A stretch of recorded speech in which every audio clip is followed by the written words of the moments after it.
Hello friends, அனைவரும் வணக்கம். காட்டுல தினந்தோறும் ஒரு விதவை பெண் விறகு பொறுக்க செல்வா. அப்ப ஒரு நாள் விறகு பொறுக்க காட்டுக்கு செல்றா. அப்ப விறகு பொறுக்கிட்டு இருக்கும் போது அதுல ஒரு பாம்பு குட்டி நுழைஞ்சிருது. இப்ப அதை பார்க்காமலே வீட்டுக்கு கொண்டு வரா. வீட்டுக்கு கொண்டு வந்து விறகு கீழே போடும் போதுதான் தெரியுது ஒரு பாம்பு அங்கிருந்து வெளியாகுது. அதை பார்த்து பயங்கரமா அதிர்ச்சி ஆவரா. இப்ப அந்த பாம்பு அவளே சுத்தி சுத்தி வருது. தரையில 3 கொட்டு போட்டு ஏதோ சொல்ல வர மாதிரி இருக்கு. இப்பதான் அவளுக்கு ஏதோ ஒண்ணு புரியுது. இப்ப அந்த பாம்புக்கு முட்டையும் பாலும் அவ வைக்கிறா. இப்பதான் அந்த பெண்மணி தனது கணவரும் தனது மகனும் ஏற்கனவே பல வருடங்களுக்கு முன்னாடி இறந்துட்டாங்க. அதை நினைச்சு ரொம்ப வேதனைப்படுறா. இப்ப அந்த பாம்பியே வளர்க்கிறா. அதுக்கு முன்னாடி அந்த வீட்டுல ஏற்கனவே ஒரு குரங்கு இருக்கு. அந்த குரங்கோட சேர்த்து இந்த பாம்பு வந்து வளருது. இப்ப 10 வருஷம் கழிச்சு பார்த்தா திடீர்னு அந்த பாம்பு ஒரு இரவு ஒரு இளைஞனா திடீர்னு மாறுது. இப்ப அதை பார்த்து இது சாதாரண பாம்பு இல்ல, பெரிய ஒரு சக்தி இருக்கு, இது மனித உருவத்துல இருக்கு அப்படின்னு அவர் நினைக்கிறா. அதனால தனது மகனா நினைச்சு அந்த பாம்பு குட்டிய செல்லமா வளர்க்கிறா. இந்த இடத்துல தான் அந்த பாம்பு வளர்ந்து ஒரு இளைஞனா மாறுது. இப்ப அந்த பாம்பு சொல்லுது, அம்மா எனக்கு வயதாயிட்டு போயிட்டு இருக்கு, நான் திருமணம் செய்யணும், எனக்கு இந்த நாட்டோட இளவரசி தான் எனக்கு வேணும், அதனால இந்த நாட்டோட ராஜாவிட்ட நீங்க போய் பேசுங்க அப்படின்னும் அவன் சொல்றான். இதை கேட்டு அந்த விதவை பெண் பயங்கரமா அதிர்ச்சி ஆகுறா. என்னது, இந்த நாட்டு இளவரசியை தான் திருமணம் பண்ணுவியா? இது பெரிய ஆபத்து, நம்ம அதுக்கு பிறகு உயிரோட வாழ முடியாது, இதெல்லாம் போய் கேட்க முடியாது அப்படின்னு அவ சொல்றா. ஆனா அம்மா சொல்றத கேளுங்கம்மா, இளவரசிய எனக்காக மனம் முடிச்சுதாங்க அப்படின்னும் அவன் சொல்றான். சரி நீ சொல்ற, நான் போய் இதை கேட்டு பாக்குறேன் அப்படின்னும் அவ சொல்றா. இப்ப நேரா அந்த நாட்டு ராஜாவிடம் அவ போறா. அது மிகப்பெரிய ஒரு அரண்மனை. அந்த அரண்மனை வாயிலுக்கு முன்னாடி 2 காவலர்கள் நிக்கிறாங்க. அது பார்க்க பயங்கரமா இருக்காங்க.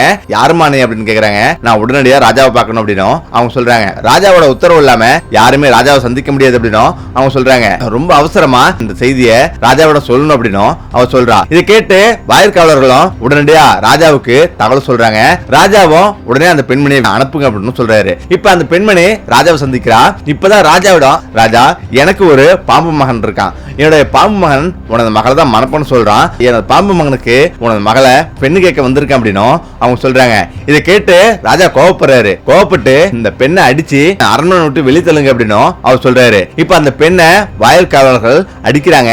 அரண்மனை வாசல்ல இருந்து வெளியே தள்ளி விடுறாங்க. இப்ப வெளியே தள்ளும் போது அந்த பெண்ணோட கையை உடைஞ்சிருது. இப்ப உடஞ்ச கையோட ரொம்ப வேதனையோட வீட்டுக்கு வரா. இப்ப வீட்டுக்கு வந்த பிறகு இப்ப அந்த பாம்பு மகன் கேக்குறான், என்னமாச்சு அப்படின்னும் அவன் கேக்குறான். இது போல ராஜாவிடம் சென்றதும் அங்க நடந்த விஷயத்தை எல்லாமே அவன் சொல்றான். இதை கேட்டு அவன் சற்று அமைதிப்படுறான். அம்மா நீ வருத்தப்படாதீங்க, உடனே நான் அதை சரி பண்றேன்னு சொல்லிட்டு என்னிடம் இதுக்குண்டான சக்தி இருக்கு அப்படின்னு சொல்லிட்டு அவன் சக்தியை பயன்படுத்துறான். அடுத்த ஒரு நிமிஷத்திலேயே ஏதோ பிரகாசமா எரியுது. உடனடியா அவங்களோட உடல்ல உள்ள அனைத்து காயங்களும் சரியாயிடுது. இப்ப மரணம் விடுது. அம்மா இந்த ஒரு முறை நீ போய் கேளுங்க, பெண்ணு கேளுங்க, ராஜா கண்டிப்பா தருவாரு அப்படின்னும் அவன் சொல்றான். இப்ப இல்லப்பா நேத்தே கேட்டுட்டேன், முடியாது சொல்லிட்டாரு அப்படின்னும் அவன் சொல்றான். இல்லம்மா எனக்காக இன்னொரு முறை போய் கேளுங்க அப்படின்னும் அவன் சொல்றான். இப்ப சரி அப்படின்னு திரும்ப ராஜாவிடம் அவன் சொல்றான். இப்ப ராஜா திரும்பவும் கோவப்படுறாரு. திரும்பவும் காவலர்களை அனுப்பி அடிச்சு வெளியே தள்ளுங்க அப்படின்னு சொல்றாரு. அதே போல திரும்பவும் அவமானப்படுத்தி வெளியே தள்ளி விடுறாங்க. இப்பவும் கை உடைஞ்சிருது. இப்ப திரும்பவும் வீட்டுக்கு வரா. திரும்பவும் இந்த செய்தியை சொல்றான். இப்ப பாம்பு மகன் உடனடியா சக்தியை பயன்படுத்தி சரி பண்றான். இப்ப மரணம் விடியுது. மரணம் விடிஞ்ச பிறகு, அம்மா இந்த முறை கண்டிப்பா நீங்க போய் கேளுங்க, இது போல உங்க மகளை என்னுடைய மகனுக்கு முடிச்சு வைங்க, தயப்புன்னு கேக்குறேன் அப்படின்னு நீங்க கேளுங்க அப்படின்னும் அவன் சொல்றான். அம்மா சொல்றான், இல்லப்பா ஏற்கனவே என்ன அவமானப்படுத்தி அனுப்பிட்டாரு, இப்ப திரும்பவும் நான் போய் கேட்டனா திரும்பவும் அப்படிதான் பண்ணுவாரு, வேண்டாப்பான்னு சொல்றாங்க. அம்மா எனக்காக கடைசியா ஒரு முறை கேளுங்க, இதுக்கு மேல நீங்க போக வேண்டாம் அப்படின்னும் அவன் சொல்றான். இப்ப சரி அப்படின்னு திரும்பவும் அந்த விதவை பெண் அரண்மனைக்கு போறா. இப்ப அரண்மனைக்கு போயிட்டு இது போல ராஜாவிடம் எனது மகனுக்கு உனது மகளை திருமணம் செஞ்சு கொடுங்க அப்படின்னும் அவ கேட்கிறா. இப்ப ராஜா ஒரு நிமிஷம் யோசிக்கிறாரு. ராஜா மகளை திருமணம் பண்றது சாதாரண விஷயம் நினைக்கிறியா? நான் சொல்றது நடந்தா கண்டிப்பா மனம் முடிச்சு தரேன். இந்த அரண்மனையில இருந்து பார்த்தா ஒரு மிகப்பெரிய ஒரு அரண்மனை, ரொம்ப அழகான ஒரு அரண்மனை இருக்கணும், தெரியணும்.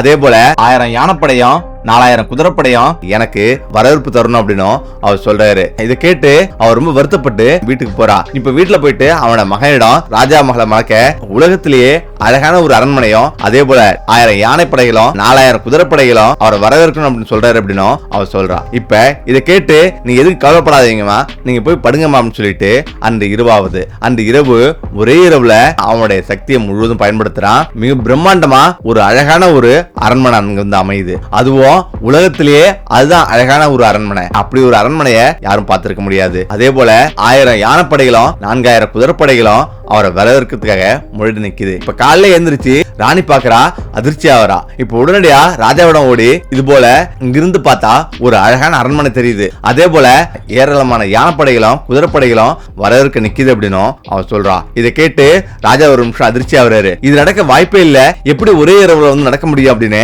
அவர் அதிர்ச்சி ஆகுறாரு, ஆச்சரியப்படுறாரு. நான் சொல்றது உண்மைதான், நீங்க வந்து பாருங்க அப்படின்னும் அவர் சொல்றா. இப்ப ராஜாவும் வந்து அதை வந்து பாக்குறாரு, பார்த்து ஒரு நிமிஷம் அதிர்ச்சி ஆகுறாரு. ஏன்னா அப்பதான் அவர் கொடுத்த வாக்குறுதி அவருக்கு ஞாபகம் வருது. இப்பதான் வேற வழியில ஒரு பாம்புக்கு நம்ம மகனை மனமுடிச்சு தரணுமா அப்படின்னு அவர் ரொம்ப வருத்தப்படுறாரு. இப்ப வேற வழியில கொடுத்த வாக்குறுதிய அவர் காப்பாத்தணும். இப்ப இதை கேட்டு ராஜாவும் அழுகுறாரு. ஆனாலும் வேற வழி இல்ல, திருமணம் செஞ்சு வைக்கிறா. மனம் முடிச்ச முதல் நாள் இரவு அன்று அந்த இளவரசி அழுதுகிட்டே இருக்கா. இப்பதான் இளவரசன் உள்ள வந்தா பார்க்க செம்ம ஒரு அழகா மாறுறான். அதாவது திடீர்னு பாம்பு உருவத்துல இருந்து ஒரு இளைஞனா மாறுறான். அதை பார்த்து இளவரசி ரொம்பவே ஆச்சரியப்படுறா. எப்படி நீங்க இவ்வளவு ஒரு அழகா மாறினீங்க அப்படின்னும் அவ கேட்கிறா.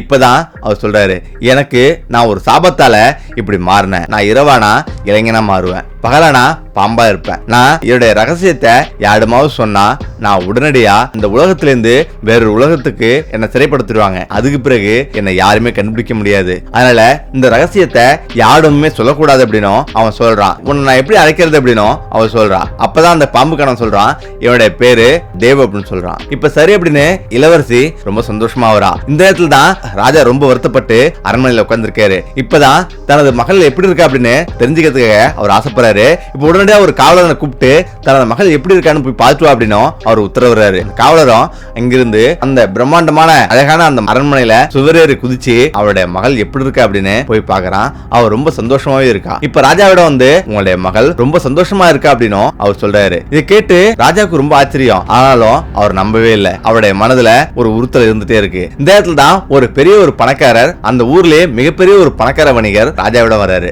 எனது மகனுக்கு திருமணம், இது போல நீங்க வந்துருங்க அப்படின்னும் அவர் ஒரு பத்திரிகை கொடுக்குறாரு. இப்ப இளவரசியும் கண்டிப்பா இந்த திருமணத்துக்கு வரணும் அப்படின்னு சொல்லிட்டு அவர் போயிடுறாரு. இந்த இடத்துல ராஜா பல விதமா யோசிக்கிறாரு. இந்த விஷயத்த இளவரசியிடம் ராஜா சொல்றாரு. இது போல நீயும் மருமகனும் கண்டிப்பா அந்த கல்யாணத்துக்கு போயிடணும் அப்படின்னு அவர் சொல்றாரு. இப்ப இந்த விஷயத்த பாம்பு கணவனிடம் அவர் சொல்றா. இது போல ஒரு பெரிய செல்வந்தர் கல்யாணம் பண்றாரு, அந்த கல்யாணத்துக்கு அழைச்சிருக்காங்க, நம்ம போகணும் அப்படின்னு ரொம்ப வருத்தப்படுறா. ஆனா நீ இப்படி இருக்க, நம்ம எப்படி போறது அப்படின்னு ரொம்ப வருத்தப்பட்டு போய் உட்கார்ந்துருக்கா. இந்த இடத்துல தான் அந்த பாம்பு கணவன் சொல்றாரு, நீ அதை பத்தி கவலையப்படாத, இப்ப நீ போ.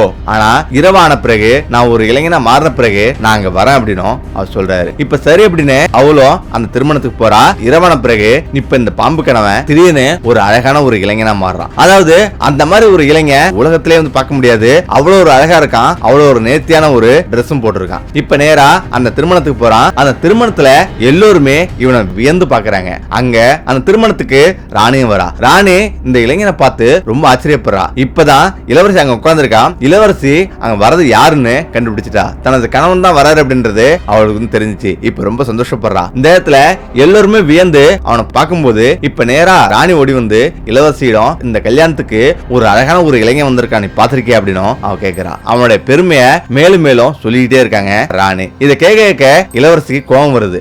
அது வேற யாரும் இல்ல, அது என்னுடைய கணவன் தான் அப்படின்னு கோவப்பட்டு சொல்றா. இப்ப சொன்ன அடுத்த நொடியே அந்த பாம்பு கணவன் திடீர்னு மாயமா மறைஞ்சிடறான். இப்பதான் இளவரசி இதை நினைச்சு அழுகுறா. அதாவது இந்த ரகசியத்தை எங்க சொன்னோம்னா காணா போயிடும் அப்படின்னு அவர் சொல்லிருந்தாரு. இப்பதான் அவளுக்கு இது ஞாபகம் வருது. அவ அழுகுறா. ஆனா இப்ப ராணியும் ஆறுதல் படுத்துறாங்க, நீ எதுவும் கவலைப்படாம, அவர் ஏதாவது பாவம் செஞ்சிருக்காரு, அதனாலதான் இப்படியான ஒரு தண்டனை அப்படின்னும் அவங்க சொல்றாங்க. ஆனா இளவரசி இதை கேட்கவே இல்லை. எப்படியாவது என்னோட கணவனை நான் கண்டுபிடிச்சே ஆமா அப்படின்னு சொல்லிட்டு அவன் வீட்டை விட்டு அவன் புறப்படுறா. இங்க இருந்து வீட்டை விட்டு புறப்பட்டு 4 நாளைக்கு நடந்து அங்கிங்க சுத்தி தெரியுறா. இந்த இடத்துல தான் காட்டுல இப்படி போயிட்டு இருக்கும் போது அங்க ஒரு வயதானவரை சந்திக்கிறான். இப்ப அந்த வயதானவர் என்ன சொல்றாருன்னா, யாருமா நீ, ஏமா அங்க வந்திருக்க அப்படின்னு அவர் கேட்கிறாரு. இப்பதான் தனது கணவர் சாபத்தால பாம்பா மாறினதும் இப்ப அவர் காணா போயிட்டாரு, அவர் தேடி அலைஞ்சிட்டு இருக்கேன் அப்படின்னு அவர் சொல்றா. அவர் என்ன சொல்றாருன்னா, நீ அதை பத்தி கவலைப்படாதமா, நீ வடக்கு நோக்கி போ, அங்க இந்திரதேவன் இருப்பான், இந்திரதேவனுக்கு எல்லாமே தெரியும் அப்படின்னு அவர் சொல்றாரு. இப்ப சரி அப்படின்னு திரும்பவும் அங்கிருந்து நடக்க ஆரம்பிக்கிறா. அங்கிருந்து 4 நாட்கள் நடந்து சோர்வா நடந்துட்டே இருக்கா. உடல்ல நீர் சத்து எல்லாம் குறைஞ்சிருது. இப்ப அங்க இருக்கிற தண்ணீர் எல்லாம் குடிச்சிட்டு அவன் அவன் நேரம் நடந்து போறான். இப்ப அங்க இந்திரதேவனுடைய வாசல்ல இந்திரதேவன் நின்றுட்டு இருக்கான். அதை பார்த்து ஆச்சரியப்படுறான். இப்பதான் யார் பெண்ணு நீ, இப்படியான ஒரு அழகான பெண்ணை நான் பார்த்ததே இல்லை அப்படின்னும் இந்திரதேவன் சொல்றான். இப்பதான் இளவரசி அவருடைய மன வருத்தத்தை சொல்லி அழுகுறா. இது போல தன்னுடைய கணவன் காணா போயிட்டாரு, அவரை தேடிதான் இந்த உலகத்துக்கு வந்தேன். அவர் சொன்னாரு இது போல 7 உலகத்தை தாண்டி அந்த பக்கம் என்ன சிறையில வைப்பாங்கன்னு சொல்லிருக்காரு அப்படின்னும் அவர் சொல்றா. இப்ப இதை கேட்டு இந்திரதேவன் சரிமா இங்கிருந்து கொஞ்ச தூரம் போ, ஒரு கடல் பகுதி வரும், அந்த கடல் பகுதியில வர்ணதேவர் இருப்பாரு, அவருக்கு எல்லாமே தெரியும் அப்படின்னும் அவர் சொல்றாரு. சரி அப்படின்னு அங்கிருந்து மேலும் 3 நாள் நடந்தே செல்றா, அந்த கடல் அடைகிறா. அப்பதான் வர்ணதேவ் அங்க நின்று இருக்கிறான். வர்ணதேவிடம் யாருமானே எப்படி இங்க வந்து அப்படின்னும் அவர் கேட்கிறாரு. இது போல தனது கணவர், இது போல பாம்பு கணவர், அவர் சிறையில அடைச்சிட்டாங்க. இது போல கடலை தாண்டி ஒரு பக்கமா அவர் சிறையில் அடைச்சிருக்காங்க அப்படின்னும் அவரை தேடி நான் வந்தேன் அப்படின்னும் அவர் சொல்றா.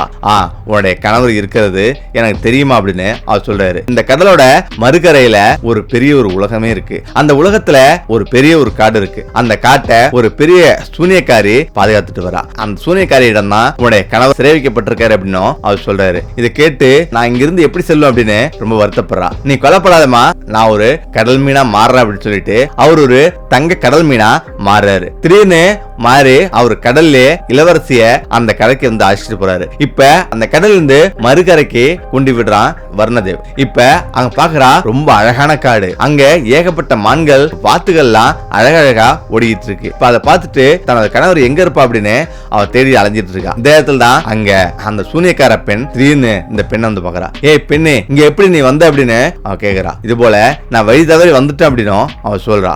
இதுக்கு மேல நீ எங்கேயுமே தப்பிச்சு போக முடியாது, நீ வா அப்படின்னு சொல்லிட்டு அவளை அழைச்சிட்டு போறா. இப்ப அங்க அழைச்சிட்டு போயிட்டு அவளுடைய கொடூரமான மாளிகை இருக்கு. அந்த கொடூரமான மாளிகையில அவள் அழைக்கிறா. இது உள்ளே நீ இரு, நான் வெளில போயிட்டு நான் வரேன், நீ இங்கே இரு அப்படின்னு சொல்லிட்டு அங்க விடுறா. அங்க விட்ட பிறகு அவன் பாக்குறா அங்க சிறையில இவருடைய பாம்பு கணவன் அடைக்கப்பட்டிருக்கான். அவன் பார்த்து இளவரசியை பார்த்த உடனேயே இது தனது மனைவிதான் அப்படின்றத புரிஞ்சுக்கிறான். இப்ப உடனடியா அவனும் அவனுடைய மந்த சக்தி பயன்படுத்தி அந்த கூண்டை திறந்துட்டு அவன் வெளில வரான். அவன் ஓடி வரா. தேவ் இங்கதான் நீ இருக்கியா அப்படின்னு அவ அழுகுறா. இங்க நீ எப்படி வந்த அப்படின்னு அவன் கேட்டு இருக்கிறான். இப்ப அந்த சூனியக்காரி வெளில போய் நின்றுட்டு என்ன நடக்குதுன்றத எல்லாமே காதுல கேட்கிறா. இப்பதான் அவங்க 2 பேருமே கணவன் மனைவின்றத அவ புரிஞ்சுக்கிறா. நான் அப்பவே சந்தேகப்பட்டேன், இவதான் மனைவியா இருக்குன்னு சந்தேகப்பட்டேன், அதே போல இவதான் மனைவி. இதுக்கு ஒரு முடிவு கட்டணும் அப்படின்ட்டு அவ காட்டுக்கு போயிட்டு ஒரு பெரிய மானை வேட்டையாடிட்டு வீட்டுக்கு வரா. இப்ப வீட்டுக்கு சமைச்சு அவங்க 2 பேத்துக்குமே பரிமாறுறா. 2 பேருக்குமே அதை கொடுக்குறா. 2 பேருமே அதை சாப்பிடுறாங்க. இப்பதான் மறுநாள் விடியுது. மறுநாள் இப்ப இளவரசியிடம் சொல்றா, இது போல நான் காட்டுக்கு வெளியில வேட்டைக்கு போறேன், ஆனா நான் வரும்போது மனித சதைய சமைச்சு வச்சிருக்கணும் அப்படின்னு சொல்லிட்டு அவ போறா. ஆனா அந்த சூனியக்காரி சொல்லிட்டு போறா, இங்க இருந்து தப்பிக்க நினைச்சினா நான் எப்படி இருந்தாலும் நான் சாப்பிட்டுறோம் அப்படின்னு அவ சொல்றா. அப்படி சமைச்சு வச்சிருக்கல அப்படின்னா நான் உங்களை 2 பேத்துல ஒருத்தரை நான் சாப்பிட்டுறோம் அப்படின்னு சொல்லிட்டு அவ போயிடுறா. இதை கேட்டு இளவரசி ஒரு நிமிஷம் அதிர்ச்சி ஆகுறா. இந்த இடத்துல இவ ரொம்ப வருத்தப்பட்டு உட்காந்துருக்கா. இப்ப வெளில இளவரசிதான் ஏன் வருத்தமா இருக்குன்னு கேக்குறான். இந்த இடத்துல அவ சொல்றத அப்படியே சொல்றான். அதை பத்தி நீ ஏன் கவலைப்படுற, நான் இப்ப உடனே வந்துடுறேன்னு சொல்லிட்டு அவன் வெளில போறான். வெளில போய் ஒரு மானை வேட்டையாடிட்டு வரான். மானை வேட்டையாடி மானை வெட்டி அதுல தன்னுடைய ரத்தத்தை கலக்குறான். ரத்தத்தை கலந்து சமைச்சு வச்சிருக்காங்க. இப்ப அங்கிருந்து சூனியக்காரியும் வரா. சூனியக்காரி அந்த கறியை சாப்பிடுறா. அவளுக்கு அப்படியே மனித வாடை அடிக்குது, மனித சதை சாப்பிடுற மாதிரி இருக்கு. இப்ப அவளுக்கு ஆச்சரியம், இது சாத்தியமே இல்ல, எப்படி இவ சமைச்சா அப்படின்னு அவ ஆச்சரியப்படுறா. இப்பதான் மறுநாள் விடுது. மறுநாள் அந்த சூனியக்காரி சொல்றா, நான் வேட்டைக்கு போறேன், நான் வரும்போது பெரிய அண்ட நிறையா மனித ரத்தம் இருக்கணும், அந்த ரத்தத்தை நான் குடிப்போம்னு சொல்லிட்டு அவ போயிடுறா. இப்ப இளவரசி ரொம்ப வருத்தப்படுறா. வேற வழி இல்லாம ஒரு கத்தி எடுத்து அவ கத்தியை கிழிச்சுக்கிட்டு அந்த அண்டாவில ரத்தத்தை விடுறா. ரத்தத்தை ரொம்ப நேரம் விட்டுட்டு இருக்கா. இப்ப இளவரசன் வெளில பாக்குறான். இதை பார்த்து அதிர்ச்சி ஆகுறான். எதுக்கு இளவரசி இப்படி கையை கட் பண்ணிட்டு இருக்க அப்படின்னு அவன் கையை பிடிச்சி கட்டு போடுறான். இது போல அவ வரும்போது இந்த பாத்திரம் நிறைய மனித ரத்தம் இருக்கணும்னு சொல்லிட்டு அந்த சூனியக்காரி போயிருக்கா. அதனாலதான் என் கையை எடுத்து ரத்தத்தை பிடிக்கிறான் அப்படின்னும் அவ சொல்றா. இதை கேட்டு இந்த பாத்திரத்துல நீ எவ்வளவு ரத்தம் விட்டாலும் அது நம்பவே அது ஃபுல்லாவாது, அதனால நீ காத்துரு, இந்த உடனே வரான்னு சொல்லிட்டு அவன் வெளில போறான். இப்ப வெளில போய் பெரிய பன்றிய பிடிச்சு வரான். அதை வெட்டி அதோட ரத்தத்தை இந்த பாத்திரம் நிறைய அவன் பிடிக்கிறான். இப்ப அதுல இளவரசி ரத்தத்தை கலந்துடுறான். இப்ப சூனியக்காரி வரா, அந்த ரத்தத்தை பார்த்து ஆச்சரியப்படுறா. இப்பதான் அந்த ரத்தத்தை அவ குடிச்சா அது உண்மையிலேயே மனித ரத்தமா தான் இருக்கு. அவளுக்கு ஆச்சரியம், இது எப்படி சாத்தியம், எப்படி இவன் உயிரோட இருக்கான் அப்படின்னு ரொம்ப கோபமாயி சூனியக்காரி போய் படுத்துடுறா. இப்ப மரம் விடிஞ்ச பிறகு இளவரசியிடம் சொல்றா, நான் இப்ப காட்டுக்கு போறேன், நான் வரும்போது இந்த இளைஞன் உயிரோட இருக்க கூடாது, அவனை கொன்னு வச்சிருக்கணும்னு சொல்லிட்டு அவ போயிடறா. இப்ப இளவரசிக்கு எதுவுமே புரியல, ரொம்ப வருத்தப்பட்டு போய் உட்கார்ந்துருக்கா. இப்பதான் இளவரசன் வெளில வந்து என்னன்னு கேக்குறான். இது போல இளவரசி சொல்லிட்டு போனதை அவன் சொல்றான். இதுக்கு ஏன் நீ தேவையில்லாம வருத்தப்படுற அப்படின்னு சொல்லிட்டு நீ ஒரு நிமிஷம் இங்கேன்னு சொல்லிட்டு அவன் வெளில போறான். அவன் வந்து வெளில போனவன் அவனுடைய சக்தியால அவன் ஒரு வயசானவரா மாறுறாரு, ஒரு விறகு வெட்டியா மாறுறான். இப்ப ஒரு விறகு வெட்டியா மாறி அவன் போய் ஒரு பெரிய மரத்தை வெட்டிட்டு இருக்கான். வெட்டிட்டு இருக்கும் போது இப்ப அந்த சூனியக்காரிக்கு மனித வாடை வருது. இப்ப இங்க என்ன மனித வாடை வருது அப்படின்ட்டு உடனடியா அந்த இடத்தை நோக்கி போறா. அங்க போய் பார்த்தா ஒரு வயசானவர் நின்று இருக்காரு. வயசானவரே, இங்க என்ன பண்ணிட்டு இருக்க, நீ எப்படி இங்க வந்து அப்படின்னு அவன் கேட்கிறா. அதுவும் அவர் கையில ஏதோ ஒண்ணு செஞ்சிட்டு இருக்காரு, ஒரு மரத்தால ஒரு சவப்பெட்டி செஞ்சிட்டு இருக்காரு. என்ன செஞ்சிட்டு இருக்க அப்படின்னு அவ கேட்கிறா. இது போல நான் ஒரு சவப்பெட்டி செஞ்சிட்டு இருக்கேன் அப்படின்னு அவர் சொல்றாரு. எதுக்காக செஞ்சிட்டு இருக்க அப்படின்னு அவ சொல்றா. இது போல ஒரு பெண்ணு தனது கணவனை கொன்னுட்டா, அதனால அவனுக்காக இந்த சவப்பெட்டிய நான் ரெடி பண்ணிட்டு இருக்கேன் அப்படின்னு அவன் சொல்றான். இதை கேட்டு அந்த சூனியக்காரிக்கு புரிஞ்சிடுது. அதாவது அந்த பெண்ணு தனது கணவரை கொன்னுட்டா போல இருக்கு அப்படின்னு ரொம்ப சந்தோஷம் அடைறா. இப்ப திரும்ப அவர் சொல்றாரு, நான் இன்னொரு பெட்டியவும் தயார் பண்ணணும், ஏன்னா நாளைக்கு அவளும் வந்து இறந்துருவா, அவளுக்கும் ஒரு பெட்டி நான் தயார் பண்ணணும், அதுக்காக தான் ரெடி பண்ணிருக்கேன், ஆனா அதுக்கு அளவு தெரியல அப்படின்னும் அவ சொல்றா. ஏன்னா அவனுடைய பெட்டியோட அளவு என்னோட அளவு, நான் என்னுடைய அளவை நான் எடுத்துக்கிட்டேன், ஆனா இந்த பெண்ணோட அளவு எனக்கு தெரியல அப்படின்னும் அவ சொல்றான். இவ்வளவுதானே, இந்த பெட்டியில நான் படுக்கிறேன், எவ்வளவு அளவுன்னு பார்த்துக்க அப்படின்னு சொல்லிட்டு அந்த பெட்டியில அவ படுக்கிறா. அவ படுத்த பிறகு உடனடியா அவளை அப்படியே வச்சு மூடிட்டு தீய வச்சு எரிச்சிடுறான். இப்ப எரிஞ்ச பிறகு அந்த சூனியக்காரி இறந்துடுறா. இப்ப அவனுடைய சாபமும் போயிடுது. இப்ப அவனும் ஒரு அழகான இளவரசனா மாறுறான். இப்ப நேரா இளவரசியிடம் வந்து இளவரசியை விடுதலை பண்ணி அவனுடைய நாட்டுக்கு அழைச்சிட்டு போறா. ஓகே, நம்ம இந்த வீடியோ பிரச்சனைக்கிறேன், மீண்டும் அடுத்து சந்திப்போம். நன்றி, வணக்கம்.